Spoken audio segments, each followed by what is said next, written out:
So I think we'll go ahead and start. So welcome to the last official scholarship presentation for the 2021. It's not the last SILT activity for this season, but it's the last scholarship research presentation. We're really excited to have Jessica, who is Dr. Jessica Black, who has been doing all kinds of interesting, not just national, but international activities. And I'm going to let her announce her title and share any background. But thank you so much, Jessica, for adding this into your busy schedule. And go ahead and take it away. I have started the recording. Hello, everybody. So I'll get right to it. A second while I share my screen. And if everyone else could mute their microphones, please, that would be helpful. Thank you. Let's see.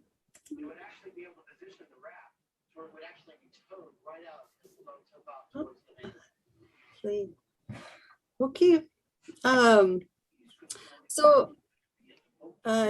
It's the titles in Spanish. I've given portions of this talk in different places, some of them in Panama or Costa Rica as well. So parts of it are bilingual.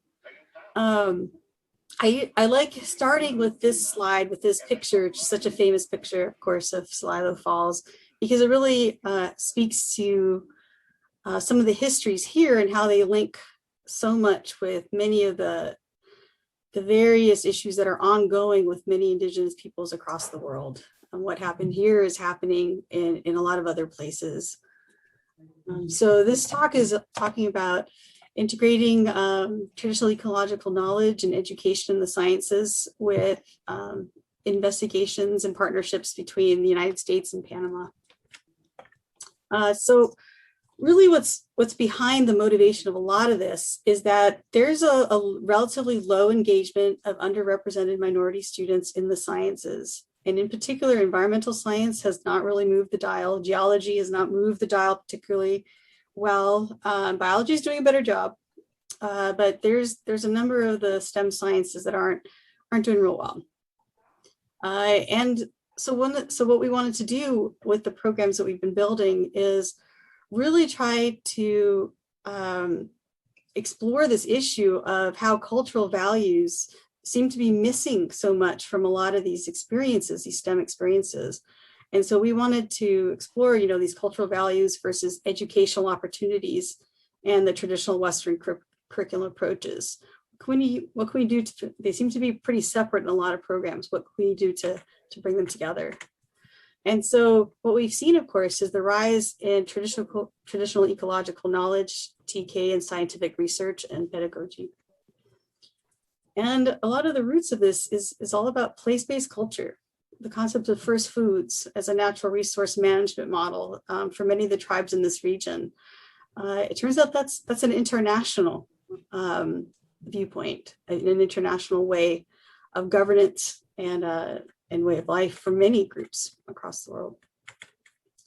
And so this is really driving a lot of the research priorities for tribes, for Indigenous groups. So, oh wait, sorry, we don't need all that. You all know the graduation rates.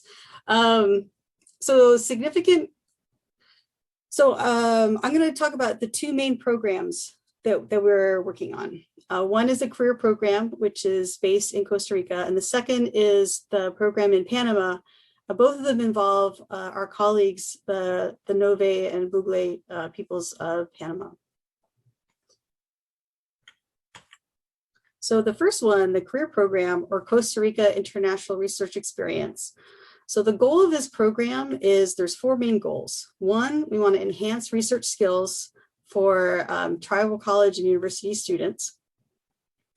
Two, we want to enhance research and mentoring skills for faculty and researchers at these institutions. And we want to improve the participation rate because there's a full 8-week experience in Costa Rica, but it's had a very low application rate even. And we want to develop cultural capital for the participants through these cross-cultural, cross-institutional, international experiences.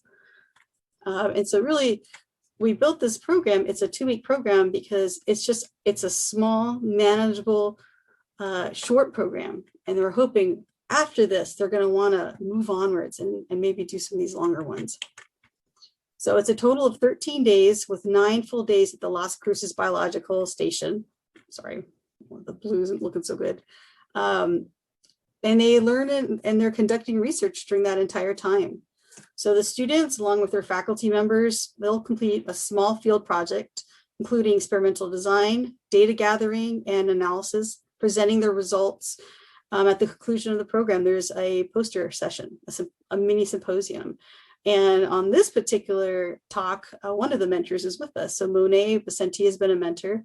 Alex Alexiades, he's been a mentor in the past for us. Students and faculty mentors will experience the process of applying the scientific method to ecological inquiry and discovery, a collaborative and team-oriented environment. And so this is a very Western science approach so far. You know, we're taking students down to a research station. It's fairly isolated. So everybody's on the station, everybody's speaking English. They'll speak to each other in English, even though we're in a Spanish-speaking country. And we're doing, just classic research, small projects, but all related to the forested area that we're in down there in Costa Rica. And so this is when my partner at Salish Community College brought me in, Dr. Steve Dupuy, this is the state of things that we saw. And he knew that we needed to really kind of shake things up and change it a little bit, because it really wasn't, the students weren't, while they were enjoying themselves, they didn't seem to really connect quite the way that we were hoping that they would connect. So when I started talking with Steve about the changes we could make, I talked to him about the partnership that we'd been forming and fostering for some years now with in the Comarca of Nove Bugle, in the Congreso General and the Amicro group. So the Congreso General is the local government within the Comarca Nove Bugle. Comarca is like a reservation, but it doesn't quite, in Panama, they don't quite have the same rights and that they do here in the United States, the tribes. So it's at a different stage, I would say, in their aim and goal, eventual goal for sovereignty. They're quite a bit behind, but they're on their way. And so we've been working with this government. It's a community government organization, as well as a community environmental group. And so each year, what we built in is that 4 of the Nove ecological experts are invited to join our scholars, American Indian Alaska Native scholars, at the research station in Costa Rica. And that's something that my center has sponsored, bringing them there, making sure that they're covered, their costs are covered, and also making sure that they get a fair honorarium for all their time and efforts in helping us. And so here's just a whole huge thing of photos, just kind of showing all of the different things that we've done and experiences. And the 4 experts that we brought, and it changes every year, but they are completely integrated with the groups. And also, not one of them speaks English, not one. So our students have to get out there. Some of them actually have books or their phones and work on the Spanish. And you would just be, it's amazing to see how much they're able to really communicate with each other, which is great.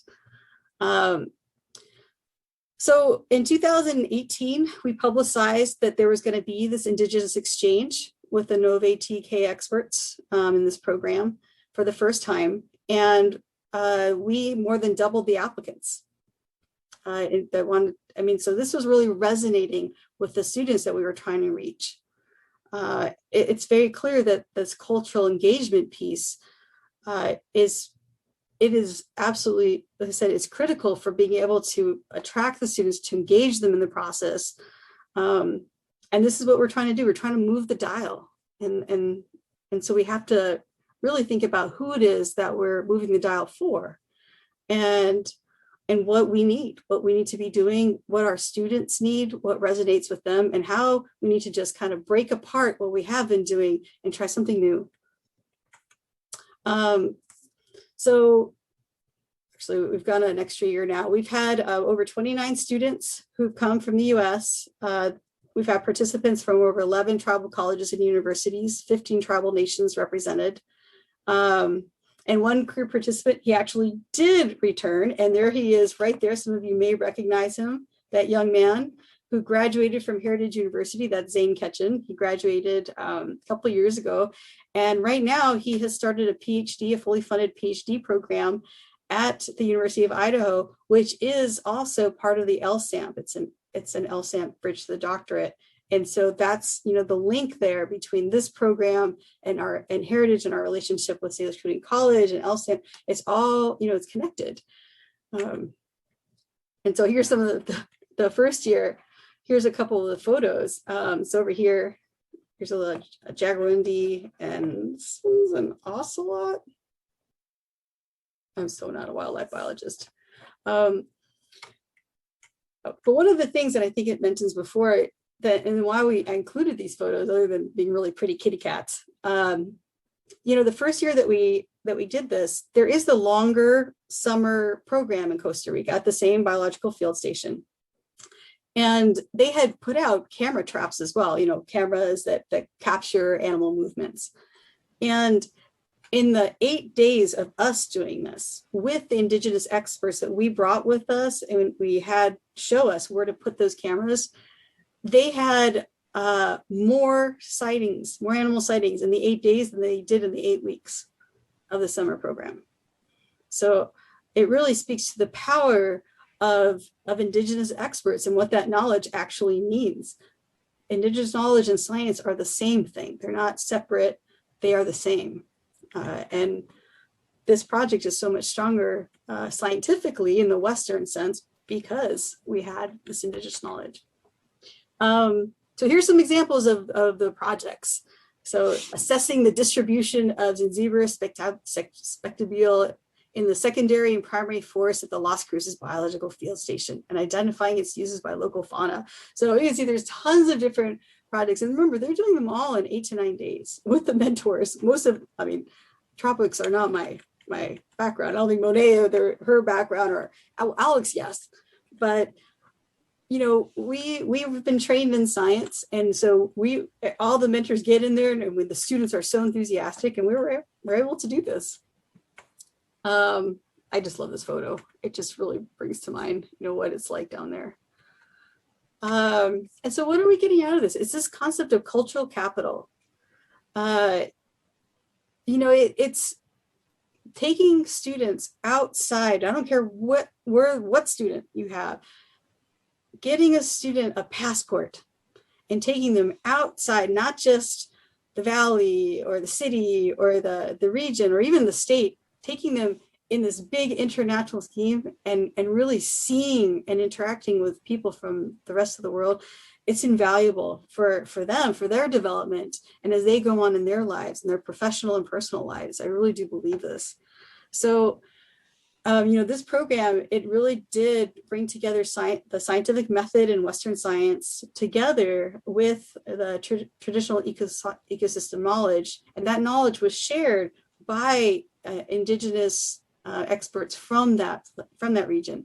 Panama is, you can literally see Panama from where we are. It's just across the border. It's the station in Costa Rica is very close to the Panamanian border. So that traditionally was part of their territory. So they know the area really well, and they're very excited to see us. For our part, we actually brought some of their students to take part as well, so that they could see what we're doing.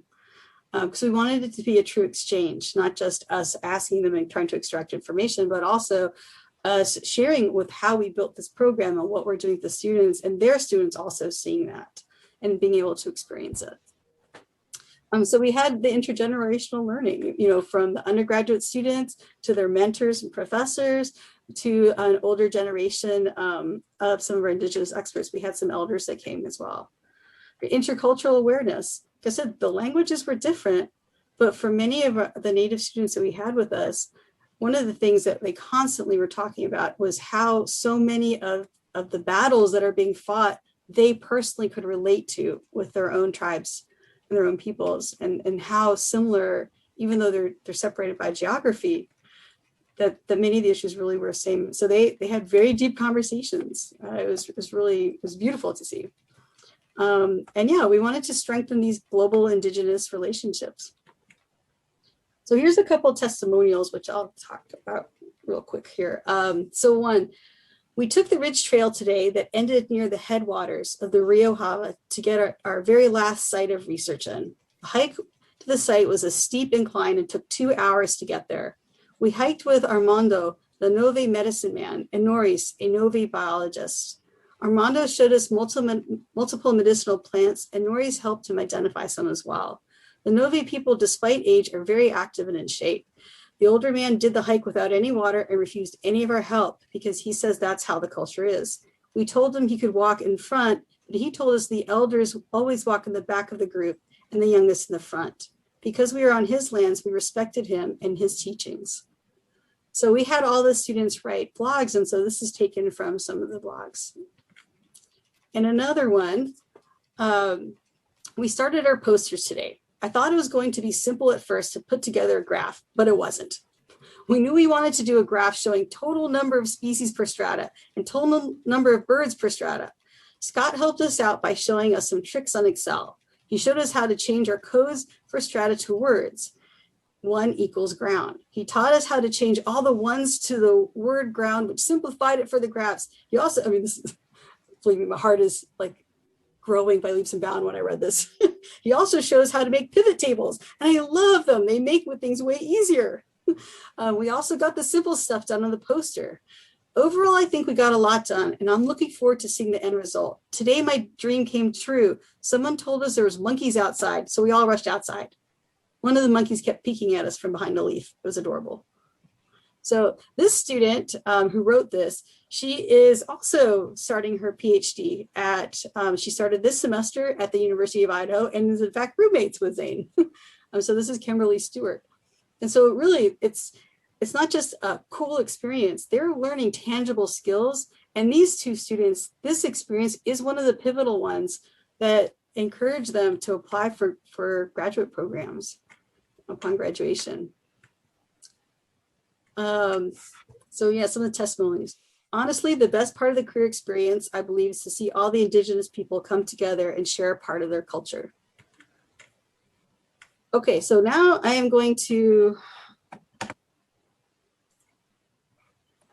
play a video that the Center for Indigenous Health, Culture, and Environment, it's one that we sponsored. And I'm also going to put the link in case it doesn't work real well. I'm putting the link to this video in the chat box. So if it's fixed or somehow it's not going well, then I'll stop and I'll have you all watch the video, click on the link and watch the video yourselves. But let me try it. Hopefully it will. But if it doesn't, that's our plan B. And then it's 7 minutes long and then we'll reconvene afterwards. Okay, so let me share this. And again, if it's not working, let me know so I can stop and we'll go to plan B. Okay.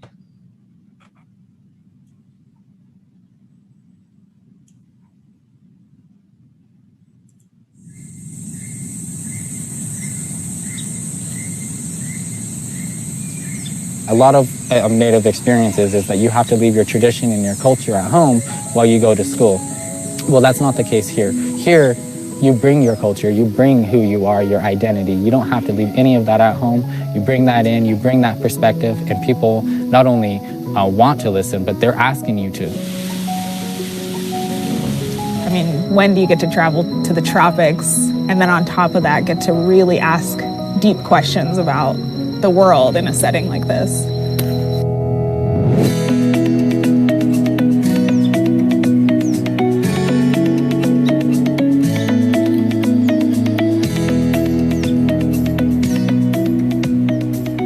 A lot of the stuff that's going on here with the Indigenous people is very much the same as it is happening in the United States as well with our tribes. Jacob from Minnesota. H.D. and Isaiah. I'm from the Flathead Homelands in Montana. I was really inspired meeting the Native people. They actually opened up my eyes, like, regarding with my own community and the issues that we're having back at home. I actually noticed how similar our causes were. Then we were also able to hear the Nobe and hear their stories and their legends. Esto no está incluido. En este mapa no aparece nosotros. Y aquí sí aparece. Ya. Right here. Es una práctica, tiene que hacer. When we did the prayer to enter the forest for good luck, just asking the forest permission to, come in and, do our research, I think that was huge, and I think it hit home with a lot of students. La importancia del intercambio de los conocimientos y saberes de los pueblos indígenas y su cultura con los estudiantes de diversas tribus que vienen de Estados Unidos aquí a esta estación biológica es porque hemos encontrado la importancia que tiene la ciencia moderna a través de su investigación científica y también la importancia que tiene el conocimiento empírico de los pueblos en la época histórica tradicional. Entonces es importante casar ambas ciencias para de ahí producir mejores conocimientos. And so the goal of this project was to show that traditional knowledge is a powerful tool still used by the indigenous people to assess the diversity of the species in the forest and guide our trail camera monitoring. Part of my research project was actually using their traditional knowledge, which I feel is really important as being indigenous. That's what we always use. It's a very amazing thing because, the way that we were able to test our project is by using these trail cams. And it actually caught all the detections in the area of the wildlife, and this was based on the indigenous people coming with us, pointing out these wildlife trails that were freshly used. First one. Like, for example, my project, we work closely with Celestino. We'll be walking through the woods and suddenly he'll stop us and he'll say, "You see that right there?" And it's an animal trail that we would have otherwise just walked right by because it's so small and subtle.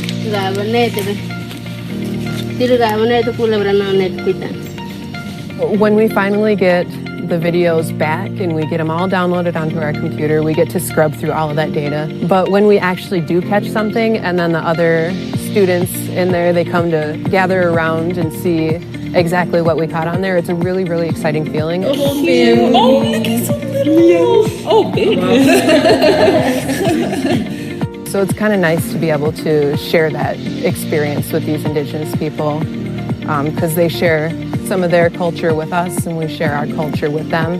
And honestly, it really is just amazing to see the similarities. Being able to be here with other tribes, we talk to each other about the similarities, differences, and things that can be better within our communities and how we can empower each other. Not only have I been experienced to different sides of culture, through a different ethnic lens, but I met many, many people who now have become pretty good friends to me and who I've actually sat with at lunch or dinner and we just had awesome laughs. I'm also grateful for the opportunity to connect with fellow bright Native students from around the country. Here I've found myself many times thinking I'm so comfortable around these people and in this place that I can be myself and really do great work alongside my mentor and my fellow students. I've made a lot of friends here, and those friendships are the things that I will take away from here and remember the most. We're all learning from each other and sharing with each other and taking care of each other. And it's just profoundly enriching at a personal and emotional level.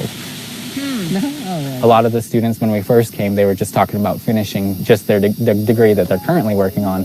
But now they're talking about way beyond that. They're talking about getting their Ph.D., but even beyond that, what are they going to use their Ph.D. for? It's this one. Yeah, because it's got a red mouth part. Before I had my doubts. I didn't know what exactly the future was going to hold for me. But I plan on trying to pursue something more into an environmental science field because of this program. I've seen more species of butterflies here than anywhere else, and it's actually opened up my eyes to actually studying butterflies. So I was here last year in 2018. It was my very first field research experience. because it was such a positive experience, I actually added another major on, and it really inspired me to want to do a little bit more research. I am happy that I did this program. In fact, I can dare say that I'm ecstatic about it. I mean, when do you get to travel to the tropics and then on top of that get to really ask deep questions about the world in a setting like this? I would love to consider going into environmental science, after this experience, because it is important, has a cultural tie to my roots, and I need to be there to help the environment. I need to be here to help it grow, to sustain life for future generations to go on, my children. If you're questioning yourself, don't even do that. Just do it, because our reservation's always going to be there and we can always go back to it. So why not experience this now? The opportunities are there, so go after it.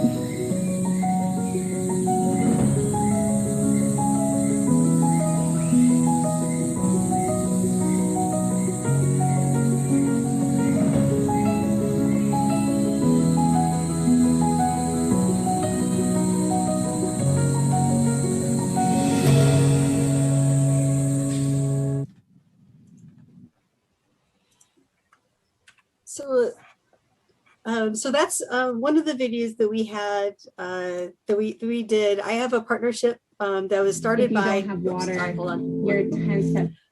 Partnership that was started through a grant by Dr. Alexiades, the iNature grant, and part of his partners were from the University of Oregon, and Alex is great about really trying to include people. So of course I kind of sidled into some of those free lunch meetings they had.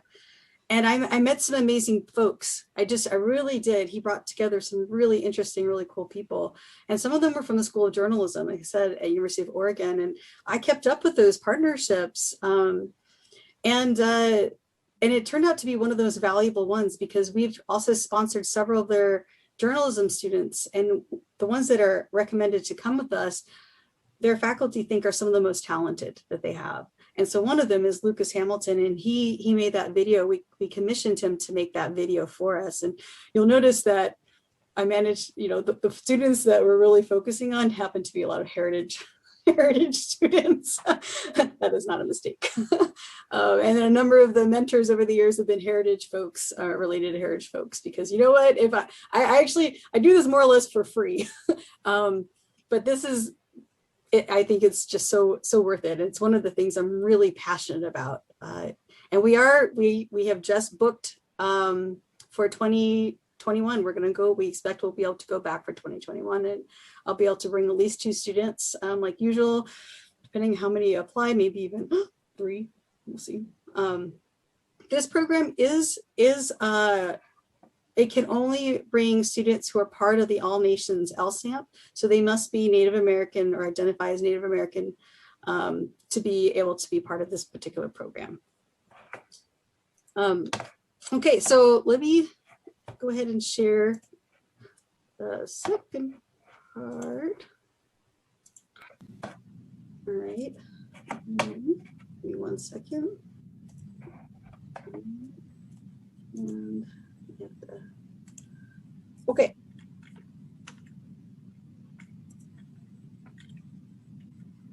Okay, and so, just like the people of the Big River trip that I do, you'll notice there's a lot of similar components here. I make them blog.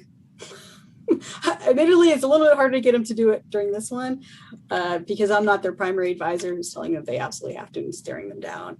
It's not quite, but most of them do. We tell them why, because it's important, and we really want to be able to share these experiences. So, and the blogs are actually hosted on our website and attached to the center.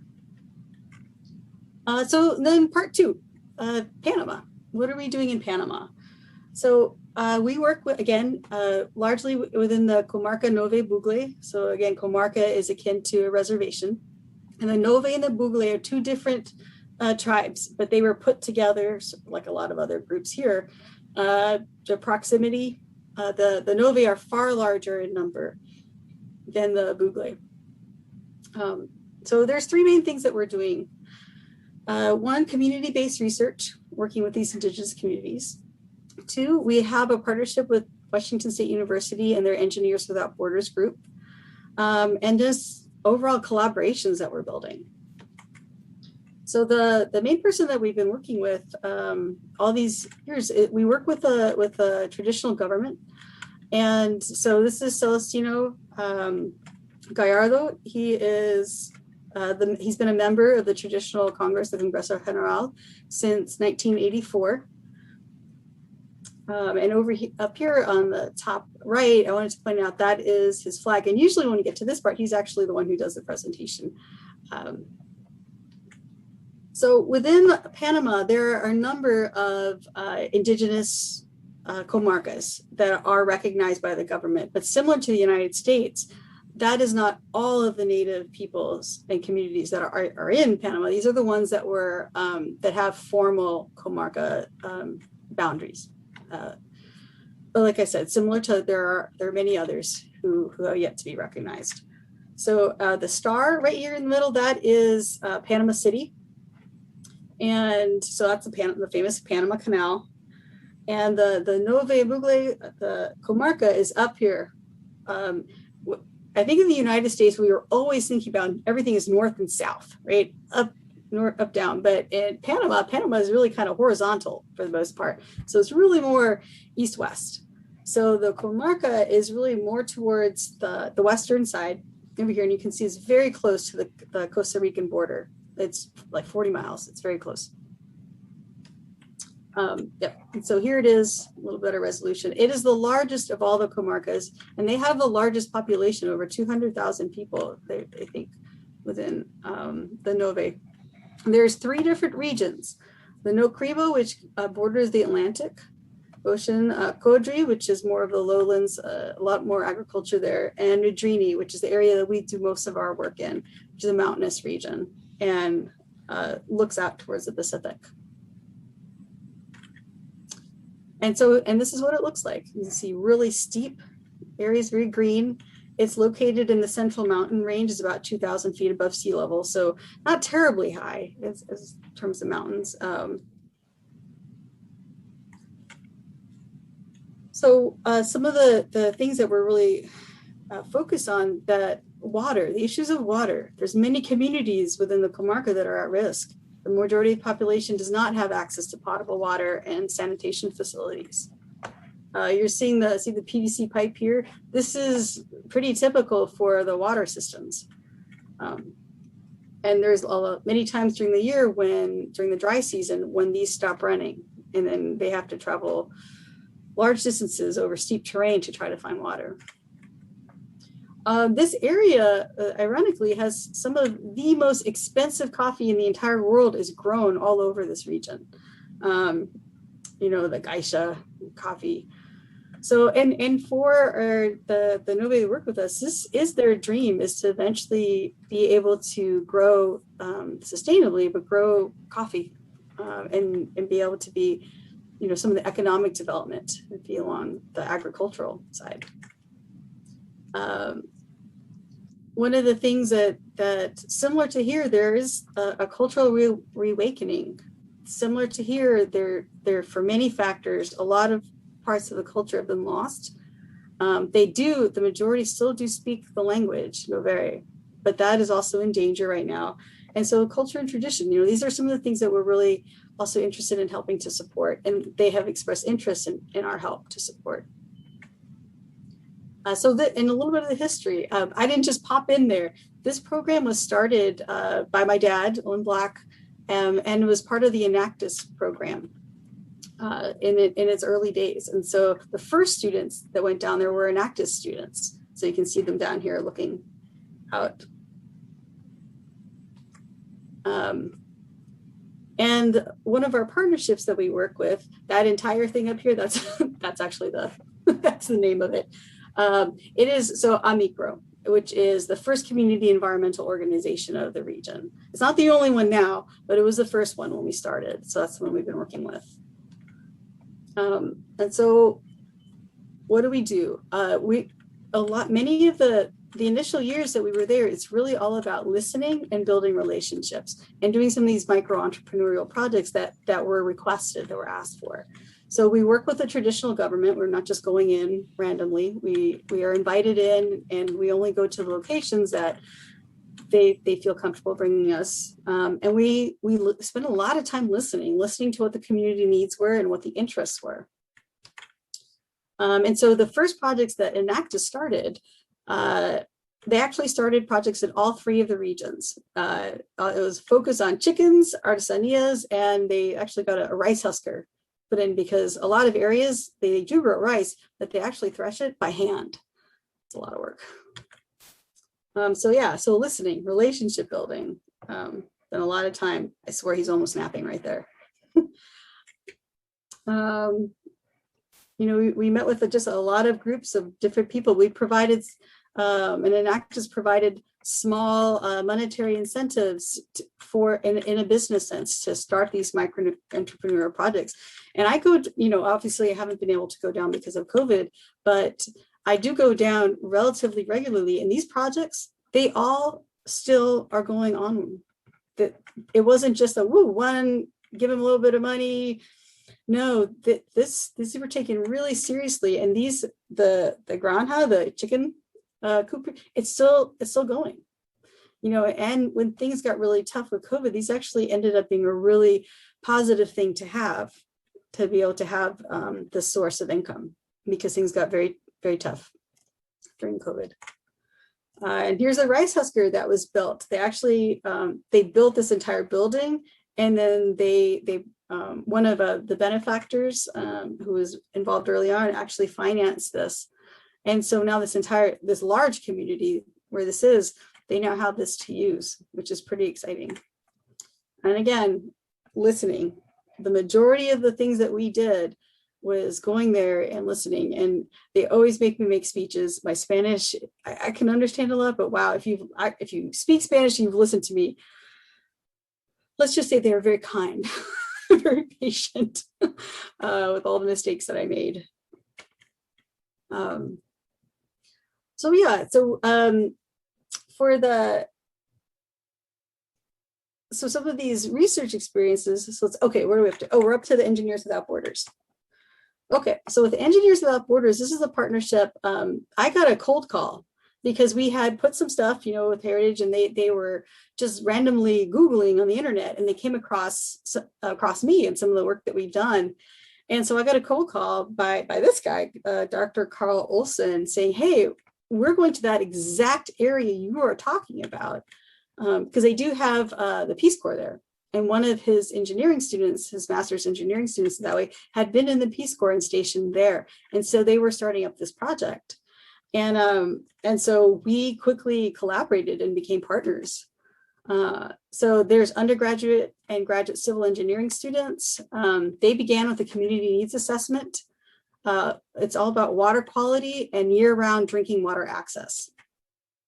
And they did some baseline water quality and hydrological groundwater research as well.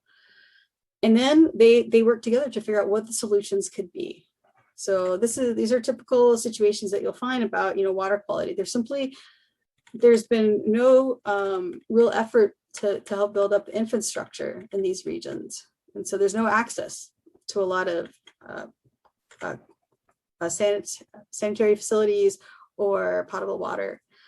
So for the drinking water access, this area is actually really low down. The community is way up higher. And so they wanted to do a solar pump project to be able to pump this water up the hill. So the community members would have to go all the way down, all the way up, because it becomes very dangerous, especially in the when it gets muddy in the rainy season, and then you have to go even farther during the dry season. So this is, can you see the pipe that goes across here? That's a typical water system. That's how you get water. Obviously not ideal. And so they mapped out all the things they were going to do. And here's the map of all the different locations and everything they were going to do. And then, lucky for you, I have a video that shows it.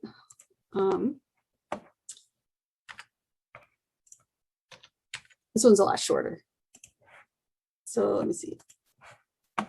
And I will put the link in here as well, really quickly. All right, in case it doesn't work. Okay, and I will share this.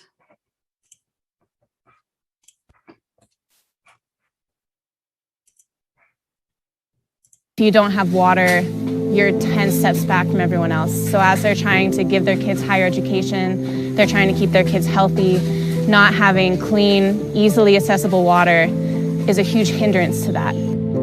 My name is Destry Seiler, or here in the Comarca they call me Hedy. I originally came down to this part of the Comarca about 3 years ago as a Peace Corps volunteer. And while I was here, they wanted to find a way to have water year round. But I just couldn't find a way to do that with the resources they have and their diminishing groundwater sources that they're currently using for their aqueduct systems. Currently what you see behind me is our students working with the Nueva Esperanza community, digging a trench for the spring box. That spring box will collect water from multiple springs and then send it on up the hill about 200 feet up to their village to 2 tanks, and then from there there'll be about 20 homes that it'll supply water for. In the Comarca there's about 200,000 people. Of those people, it's speculated about 90% of them are not on the water system, and they would go down the river, grab water, and then come back. Desde aquí hasta el río allá donde que nos vamos a bañar dura 15 minutos. Ir a la escuela y mi trabajo, que lo que yo me dedico es a la costura, a hacer mi traje. Eso es lo que yo me dedico acá. Bueno, y voy a tener más tiempo para eso porque no tengo que caminar distante. Engineers Without Borders mandates that all projects are community-driven projects, meaning that we want the community to be driving the effort, and we are essentially a partner of that project. So we are not the main driver of the project. We are basically a subcontractor. Somebody comes in with something that they don't know how to do as well.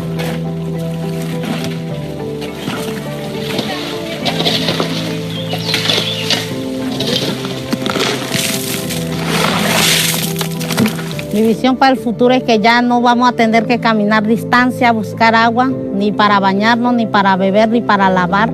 Ya lo vamos a tener acá. Esa es mi visión para el futuro.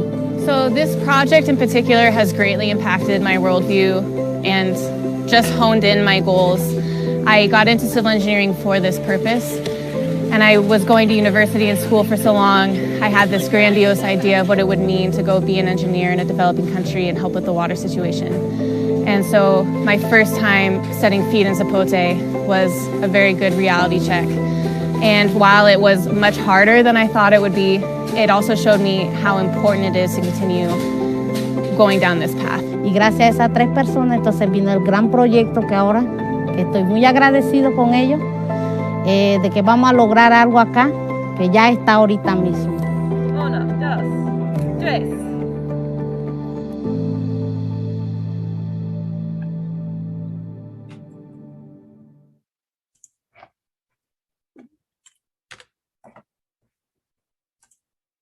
So that's part of, so Lucas did that same video for them. And I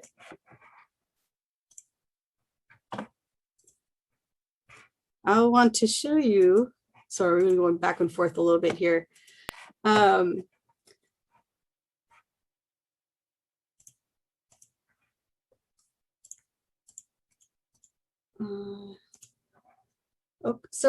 They said we work together with them quite a bit. And after, I have another little clip to show you guys, but this is Dr. Carl Olson. I thought I just put down here, actively fundraising, of course. And before the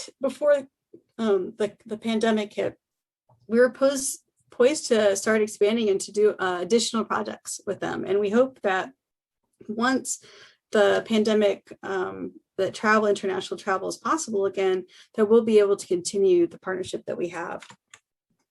And so again, this is kind of highlighting both the partnership with WCU Engineers Without Borders, as well as a partnership with the University of Oregon and School of Journalism. So I wanted to show you guys, I brought down 2 students that some were in the video there, to actually do this project. They were part of it. And so I'll let you listen to what they said about this.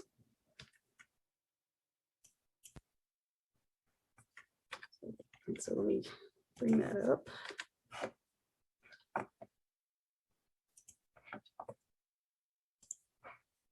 And let me put the links in the there's 2 links that I'll put in the chat box just in case.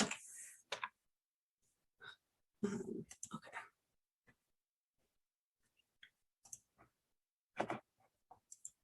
So the first thing I want to show you is, so Denise Silphy, she's really talented. She has her master's degree now. She did graduate, and she's really becoming one of my main partners for the work that I'm doing there. And so she wrote this entire article, and I just put the link in there. And it's, titled Miguel and Orlando Go to Panama. And here they are. Orlando is still with us at Heritage. He's an environmental science student, but he'll be graduating in another year or so. And Miguel, he was a pre-engineering student who did graduate.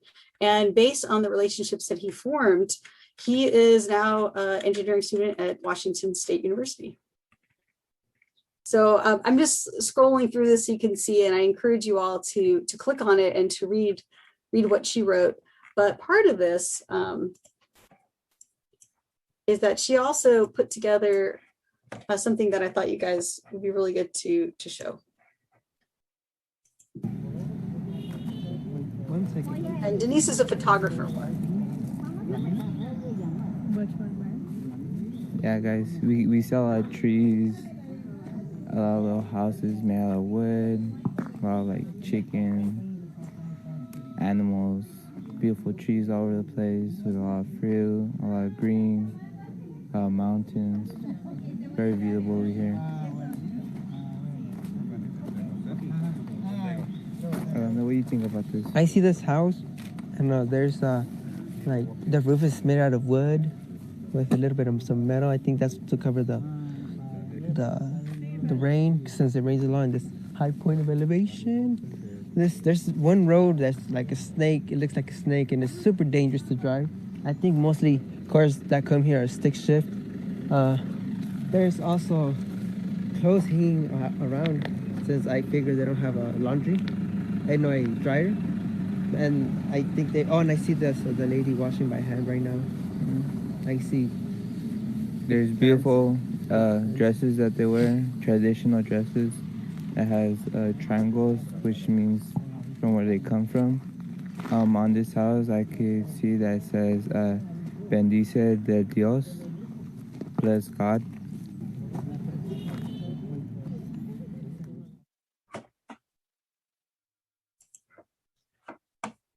So that's just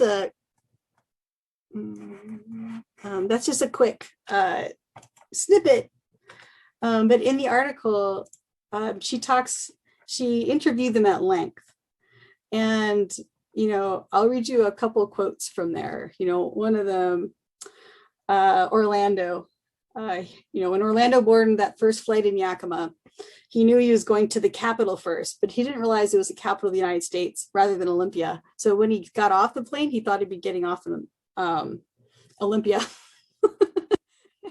So he said, when I got off the plane, I was like, whoa, this is an Olympia.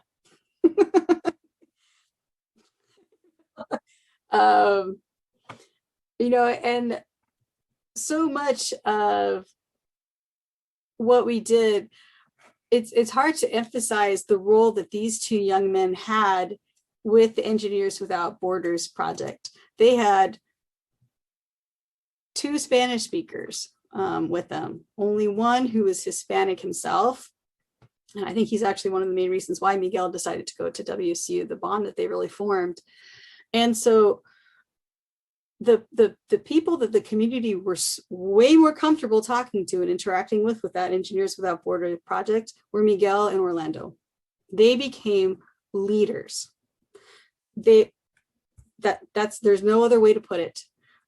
In the end, they ended up going with them everywhere because they were so effective at communicating because of their mannerisms, because they were not perceived as elite, but rather as somebody that the community members could relate to. And they would go up and ask them like, hey, all those white people over there, what's going on? And they would talk to them about it. And it was just such an empowering experience for them because all of a sudden they were in a country where everybody speaks Spanish. You're in a country where the majority of people have darker skin color, brown hair, brown eyes, and they were university students. So they are people to be respected and to be looked up to. They're living a dream that many are achieved.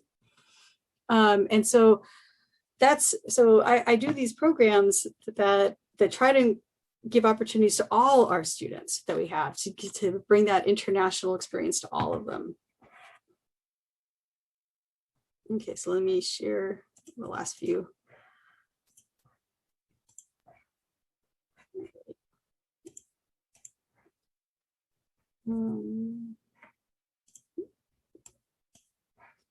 Okay, so yeah, here we are there. So some of the things that we are hoping to do, one, we do want to do some scientific research. There's almost no baseline data in natural resources, and they need it. They're sitting on what's probably the third largest unmined copper deposit in the world. They have a lot of really new partnerships with China, and they want it. The government wants that. And it's in the heart of the comarca. There's the headwaters of 3 different rivers start there. It'll just destroy a lot of things if that happens. We can't get into the politics of it, but what we can do is potentially get some baseline data. So if this ever comes to pass, we at least have baseline data to show if once you're done, this is the state you need to return it to. Without that data, they can do whatever they want. So that's one of the things that we feel we can contribute to that. They're very interested in an indigenous exchange between our universities. Very interested in that, especially to learn English and, so it's one of the things we're talking about. University of Oregon may be better set up right now for something like that, but you never know, heritage in the future. And they really want to help building that educational capacity within the comarca. And so we form partnerships with a number of Panamanian universities as well. So we're not just kind of stomping in there. We're doing it in partnership with these universities. And because we have such a strong partnership with the Nove, the universities are very keen to work with us because even though they may be there, they don't necessarily have the same level of partnerships that we've developed. So we did hold an alliance meeting in San Felix, which is just outside the comarca, in June of 2019. And the themes were sustainable agriculture, community-based environmental monitoring and stewardship, and ordenamiento. Basically, the last one is talking a lot about the issues of sovereignty in the land. One of the reasons we did this is because we're noticing there's a growing number of groups that are working within the comarca, but often we don't know each other, and we're not necessarily working in coordination with each other. And so we really wanted to facilitate a meeting to try to bring as many of the folks together to start talking to each other and seeing how much of what we're doing overlaps, how much we could collaborate and not reinvent the wheel 5 times. And the meeting was a great success. It was in 2019, and then 2020 hit. so really COVID unfortunately has kind of put the brakes on a lot of the momentum we had. But I wanted to end with this. So this just happened. The term for the presidents of the Traditional Congress, the Congreso General of the Nove Bugle, runs 6 years. And so we had been working with Presidente Pedro Nola Flores, and they just had the election at the end of the first week of March. And Celestino Mariano Gallardo, he was elected the president of the Congreso General, and he is our biggest collaborator. And has been for many years now. We brought him here to Heritage. He's presented here several times. So this is very exciting. It also is speaking to some real stability now for us, and also a real enthusiasm from their traditional government to keep the partnership going as soon as international travel is allowed. So like I said, this is really good news, I think, for us. So and I just want to say thank you. That's everything. So let's have a big round of applause. Not that much of it can be heard. That was phenomenal. I think some of us just did not realize how much you're doing. We have about 5 minutes for questions. People, obviously, if they have to leave to class, but please feel free to question or comments for Jessica. Oh, I see. So Paul, no, the Engineers Without Borders was for all students. The two I brought are Hispanic. Actually, for the first time, I specifically wanted students who were bilingual in Spanish and English. And I wanted to really emphasize bringing a different set of students. So not just environmental majors either. One was a pre-engineering student, so obviously environmental science is my thing, but I am trying to, bring different students. So it's not just my little cohort.